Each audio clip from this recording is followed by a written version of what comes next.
Hello, ladies and gentlemen. Welcome back to another episode. This is your host, David Kim.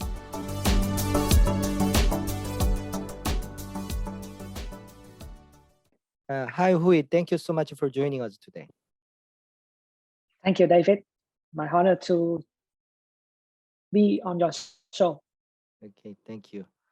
So to start off, would you please tell us a little bit about yourself and your background?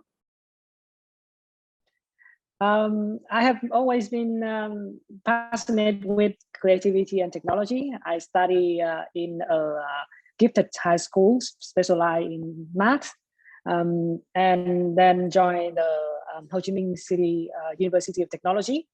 I was working in building websites since I was in high school. And then I joined digital production companies since my very first year at university. After 2 years, I started my own team, a small team. That was when I only 20 years old. But after 1 year, I closed it down to join one of the first digital agency in Vietnam named Huy Digital. Digital marketing back to that time was very new. And after 5 years at the company got acquired by Ogilvy Vietnam. So I joined the Ogilvy Group in Vietnam. My last position at Ogilvy was Chief Digital Officer at Ogilvy. And then I started my own company since 2014. That's my background. Yeah, now I remember. You told me that before. Yeah. So it seems like you have entrepreneur DNA, serial entrepreneur DNA in your blood, right? My own teams, having my own companies, give me the freedom to find different challenges to challenge myself. Yeah. Mm-hmm. So that's why even when I spend times with a local agency and then a global network, I know that one day I'm going to start with my own companies, and that's what I did 8 years ago. I see. Got you. I understand a little bit about like ecosystem of what do they call it? Digital agency, right? Yeah, I know a lot of company in Korea, they have a little bit of different business model from each other. So would you like to tell us a little bit about the ecosystem of digital agency market in Vietnam? Vietnam is a country that has very high internet penetration, 70%. And we have very high penetration for smartphone as well. The internet grows very, very fast in this society. So therefore, digital marketing also grows very fast. But most of the spending was with the global platforms like Facebook and YouTube. Yes. So we have a lot of in the digital marketing ecosystem here in Vietnam. We have a lot of media agency. So the media agency, like they can start as small as like teams who can run Facebook ads for small and medium business. A lot of those kind of agency. We and the agency that committed to CPA, CPL, like lead generation, they call themselves performance agency. Yeah. So the media part is very big in digital marketing ecosystem. Then we have creative agency. The creative agency will build content, will create ideas for the brands and the products to make them outstand from the market. We also have tech solution agency. Companies who provide like social listening tools, CRM tools, HRM tools, etc. And we also have digital production agency, companies who make websites, apps. So those are the four kind of agency that I see are most outstanding on the ecosystem. Got it. What I found quite interesting about Vietnam is in terms of social media, people use Facebook a lot. Even people business they use Facebook as a like taking order and then way to deliver the services and products. So Facebook, unlike other countries, people use Facebook as a business tool as well as the personal social app, right? Yeah, yeah. Well, I think in Vietnam's Facebook is very popular because it's so easy to use and so easy to reach to contacts. Yes. Because of that, not only B2C business, but also B2B business, they can Yeah. use Facebook Yes. as a channel to connect with the customer. And also because Facebook is like your personal page, Yes. you got all the information there. So it's easy for people to check the profiles and see if I can trust that person to do a Right. business, to buy products or service from that person. It So was that's why people prefer yeah. to use Facebook.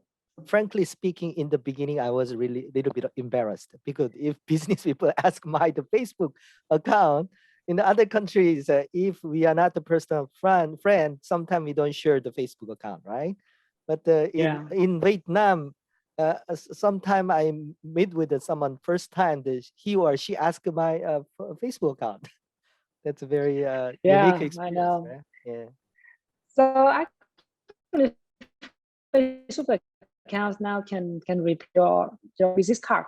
So Okay. if they want to contact you, then it's not only your number, but now they can add your Facebook or Yeah. Zalo. Zalo is the local messaging platforms here. Yeah, but social media is being part of the business life, Yeah. and people seem to be very open about that. Yes, yes, more open-minded as compared to the East Yeah, Asian country, other East Asian country, right? Yeah. The people are more yeah. flexible, Mm. open-minded. So I think Mm. the foreign company who are planning to enter Vietnamese market, they should integrate the Facebook into one of the business channel, right? Absolutely, Okay. absolutely. Yeah. I understand you Digipencil in the beginning. When I met you first time, you're running a Digipencil digital agency company, and now you told me that you expanded the business and diversified the business. You call it the Pencil Group. So, what is business strategy or a solution you are providing to your client, and how differentiate yourself against the other competitor in the market? Okay, so 8 years ago, I started Digipencil. The idea is to create a company that master creativity and technology at the same time to deliver solution, connect brands with digital consumers. So DZ represent technology and Pencil represent creativity. We we grow very fast. In 3 years, we grow our sales to $3 million, which is big in Vietnam. And then we went flat.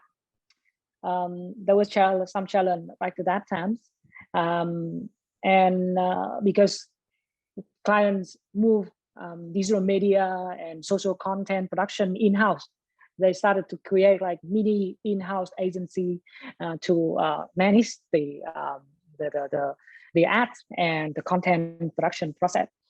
So I think not only us, but other companies similar to us also face that challenge. So we spend some time study the market, really understand what client actually needs from us. What can we do that is different? So we invest a lot into creativity more.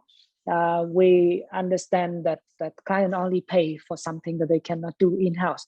So we hire and build the internal teams to make them really like good creative people and really understand digital insights, really understand how social media is moving. And we realize that the only way to make us competitive is we must be faster, because as social media moving very fast, the brands need to respond, right? But the old model, the traditional model of an agency require a set of process that always quite long, and it takes time to respond. Even for the digital agency that I founded for Digipencil, we streamline the process and make it much faster, but it's still not fast enough.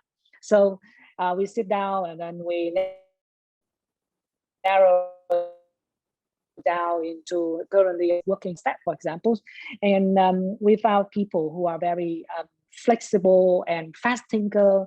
We build a culture, a working culture where people can work very close together and respond very fast. So Yes. our competitive is quite simple. We faster and better. That's it. Very clear. Very clear. Yeah. Yes. And I mean, I saw that you founded a Joy Kid, right? So within the Pencil Group, what kind of business do you have now? And then please tell us a little bit about the Joy Kid. So Pencil Group currently have a creative agency. We work with clients to build new brands and rebrand old brands to adapt with digital age. And we have Digipencil, which is a digital marketing agency. We have a Pencil Venture, which is a small fund to do angel investment into companies that around the creative industry ecosystem. So we invest into film company, we invest into a music company, a fashion company, and a technology company, which is Joykit that you mentioned. So Joykit is a technology company that invested into AR and VR content development. So we started to see that will be a very strong area of expertise that we can compete in the market in maybe even next year or the following year. So that's why currently those companies working in parallels together in some project that help us to actually make things faster and better. Yes. So even during the pandemic, most of people, I think half of people, entrepreneur business owner, they try to defend, keep safe their business, right? Waiting for the, I mean, return to the normal or something, right? For example, hard hit industry like F&B, hospitality is they are suffering the huge loss, but they trying to like minimize loss and decreasing cost. It's a defensive way, play the defense. But sounds like you play offense and then you diversify the business very quickly, and then even you launched a new business during the pandemic, like JoyKid, right? We actually have like much bigger office during the pandemic as well. So, well, actually the pandemic hit us. Yes. A lot of the project got canceled and I can postponed. Imagine. Yeah. So yeah, we do lost some business because of that. But at the same time, I also found that the pandemics give us the opportunity to look at ourselves and review everything we do. So back to like 1 year ago, when the pandemic started early last year, and we got a few months that actually quite bad. We don't know what to do. Well, all of the money gone. The project got canceled. We have to cut the salary of the board directors. We don't cut any salary of any employee, but we must cut down some salary from the board directors. We got survived in a few months, and then we found that it's not good to just keep waiting. So that's why we restructure our cash flow. We invest into a few other services that actually can still work during the pandemic time. And then we actually growing during last year.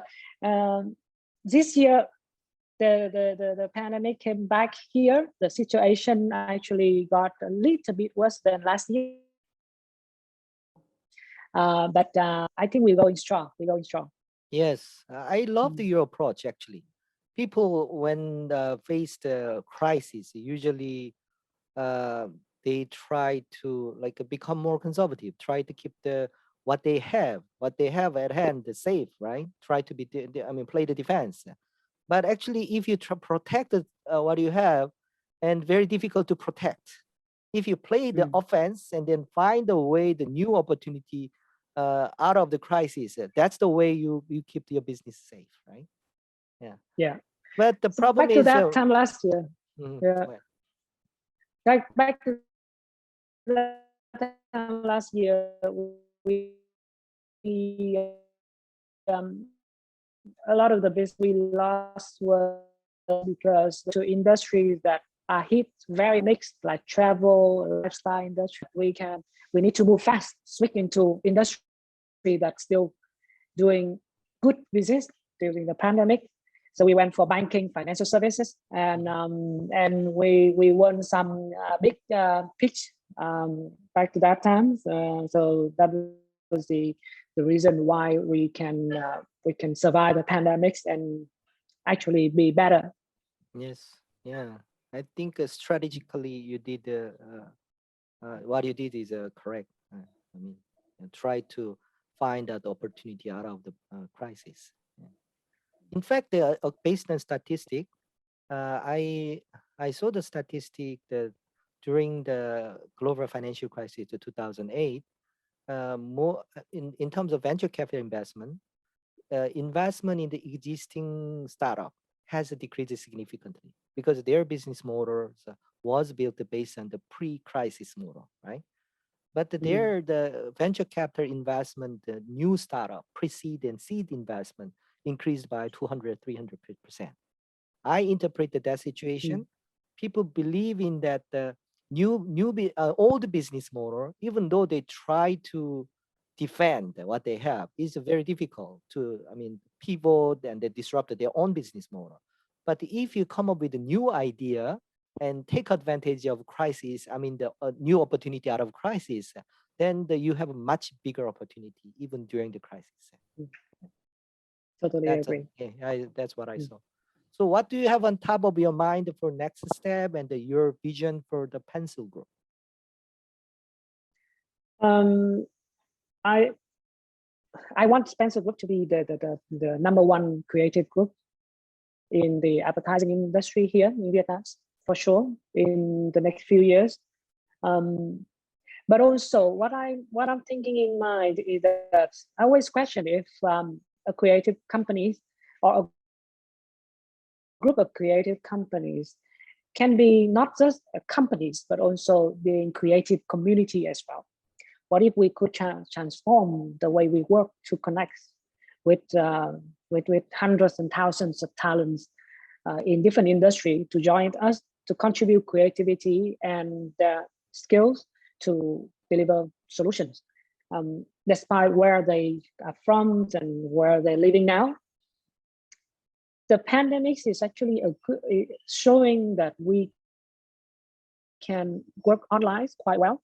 There's still Yeah. some disadvantage of that, but I think what we thinking and the next step in the vision is that to turn Pencil Group to becomes like a creative community where we can provide clients by connecting not only our in-house talents, but we can connect to films, talents, musicians, to text developers, anybody who have creativity and a skill set that could help to create a customer experience that is outstanding and help to sell product and services for our clients. Yeah, sounds like a great plan and great strategy. So instead of running on your own business, you decide to grow the ecosystem, right? With through the collaboration. Yes, yeah, Yeah, so that yeah. make a lot of sense. I think. Yes. Okay, the last question is my favorite question. Who is nicest person you ever met, and then why?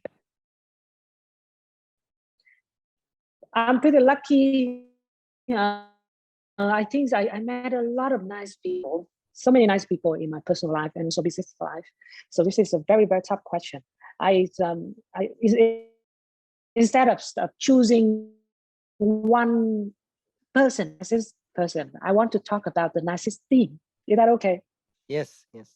The nicest team, the nicest team's member, the team's nicest working team that I ever see, which is my team. Okay. Well, I don't take any credit.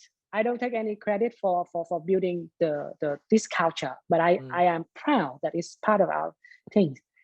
Our teams here, when we work every day, they treat each other like brother and sister.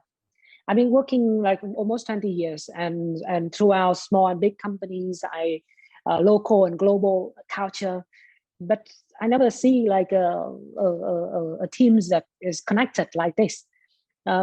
We do respect each other, and the management teams in our companies, they did good job.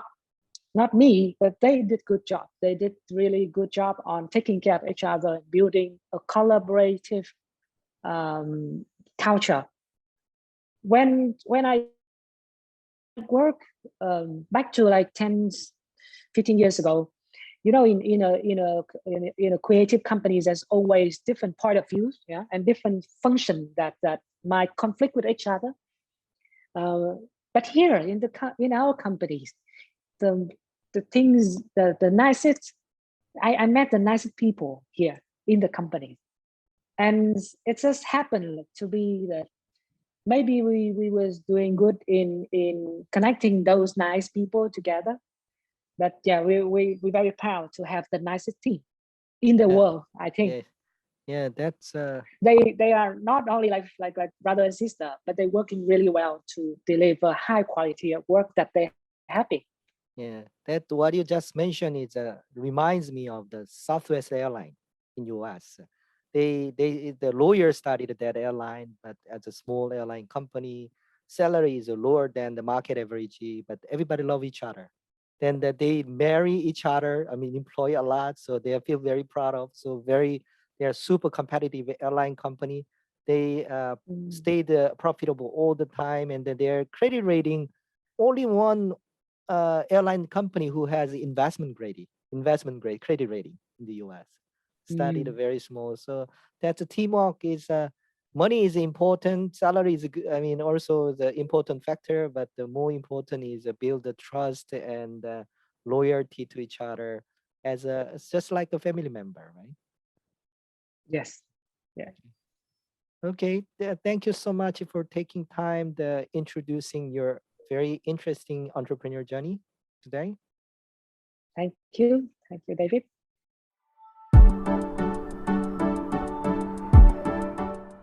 Thank you very much for listening to this episode. Don't forget to subscribe to the podcast, share with a friend, and drop me a review. Goodbye.